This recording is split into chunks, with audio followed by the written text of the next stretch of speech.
Oxygen की कमी और लॉकडाउन पर इलाहाबाद हाईकोर्ट में सुनवाई। हाईकोर्ट में जवाब देगी यूपी सरकार, वर्चुअल माध्यम से होगी सुनवाई। यूपी में 45 प्लस के लोगों के वैक्सीनेशन को लेकर बड़ा फैसला। पहली डोज के लिए 10 मई से ऑन द स्पॉट रजिस्ट्रेशन पर रोक, दूसरी डोज के लिए नियमों में कोई बदलाव नहीं। पंचायत चुनाव में मन मुताबिक परिणाम नहीं आने पर मायावती ने संगठन में किया फेरबदल। मुख्य सेक्टर प्रभारियों के दायित्व में बदलाव, बड़े मंडलों में 6 से 7 मुख्य सेक्टर प्रभारी बनाए गए। भारत में भी बनेगी रूस की single dose vaccine. Sputnik light corona से जूझ रहे देशवासियों के लिए राहत भरी खबर।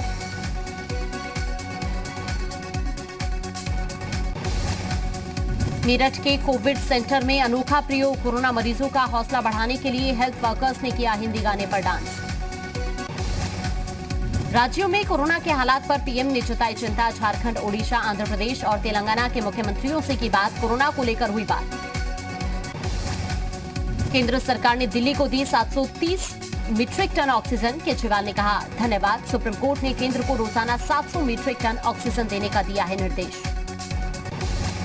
कोरोना संक्रमण और यात्रियों की घटती संख्या को देखते हुए रेलवे का बड़ा फैसला। लंबी दूरी की 29 ट्रेनें अगले आदेश तक रद्द ट्रेनों में ज्यादातर शताब्दी एक्सप्रेस। यूपी में कोरोना योद्धाओं को प्रोत्साहन राशि देगी योगी सरकार। कोविड अस्पताल में तैनात मेडिकल स्टाफ को मिलेगा 25% अतिरिक्त वेतन, स्वास्थ्य विभाग ने दिया था प्रस्ताव। कोरोना से जंग में योगी सरकार का एक और बड़ा फैसला। ऑक्सीजन सप्लाई करने वाले टैंकर्स के लिए ग्लोबल टेंडर जारी करने का दिया निर्देश। सीएम तीरथ सिंह रावत ने ली कोविड वैक्सीन की पहली डोज। दून मेडिकल कॉलेज में कराया वैक्सीनेशन। बद्रीनाथ धाम को स्मार्ट स्पिरिचुअल टाउन के रूप में विकसित करने के लिए करीब 100 करोड़ के कार्यों को लेकर सरकार और पेट्रोलियम मंत्रालय के बीच एमओयू हुआ साइन। टिहरी के कोविड केयर सेंटर में ऑक्सीजन प्लांट हुआ शुरू। प्लांट में 200 लीटर ऑक्सीजन प्रति मिनट की होगी आपूर्ति। गाजियाबाद के मोदी नगर के लिए जीडीए और प्रशासन की पहल। बिल्डर्स और कॉन्ट्रैक्टर्स के सहयोग से एएसआई अस्पताल को दिए गए 20 ऑक्सीजन कंसंट्रेटर। लखीमपुर खीरी के दुधवा नेशनल पार्क में कोरोना को लेकर अलर्ट मोड पर प्रशासन। बाघ और अन्य वन्य जीवों की गतिविधियों को किया जा रहा है मॉनिटर। महोबा में 2 पक्षों में झड़प का वीडियो हो रहा वायरल। चुनावी रंजिश को लेकर हुई झड़प, मारपीट में 12 लोग घायल। सीतापुर के देहात कोतवाली इलाके में 2 पक्षों में झड़प का मामला आया सामने। फायरिंग और पथराव में 5 लोग हुए घायल। अमेठी में नवनिर्वाचित ग्राम प्रधान इमरान खान ने गांव में निकाली बाइक रैली। रैली में बजाया गया नया पाकिस्तान आया, इमरान आया गाना। पुलिस ने मुकदमा दर्ज किया।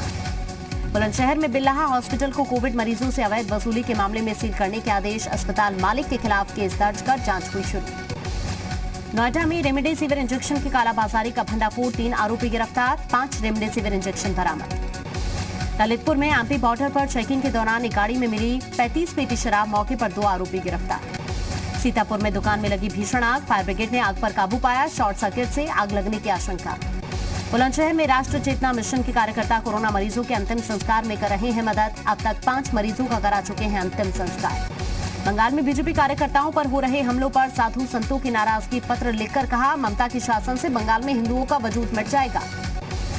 कोविड को लेकर यूपी कांग्रेस प्रदेश अध्यक्ष अजय लल्लू ने प्रदेश सरकार पर निशाना साधा। कहा यूपी सरकार का झूठ अब पकड़ा जा रहा है। लखीमपुर खीरी में जामा मस्जिद के इमाम ने रोजेदारों से अपील की। कहा अलविदा, जुमे की इबादत घर में ही रहकर करें। सहारनपुर में कोविड को देखते हुए उलेमाओं ने रोजेदारों से घर पर रहकर नमाज पढ़ने की अपील की। जिले में तेजी से बढ़ रहा है कोविड संक्रमण। प्रयागराज में अलविदा की नमाज में कोविड गाइडलाइन का किया जाएगा पालन। आईजी प्रयागराज ने कोविड से बचाव के मद्देनजर दिया निर्देश। सीतापुर के रामपुर मथुरा थाना इलाके में एक बाघ ने वनकर्मी पर अचानक से हमला कर दिया। हमले से वनकर्मी घायल हुआ। उत्तराखंड के टिहरी में फटा बादल, खेत, सड़क और पेयजल लाइनों को पहुंचा भारी नुकसान। जाखड़ी धार इलाके में बिजली सप्लाई ठप।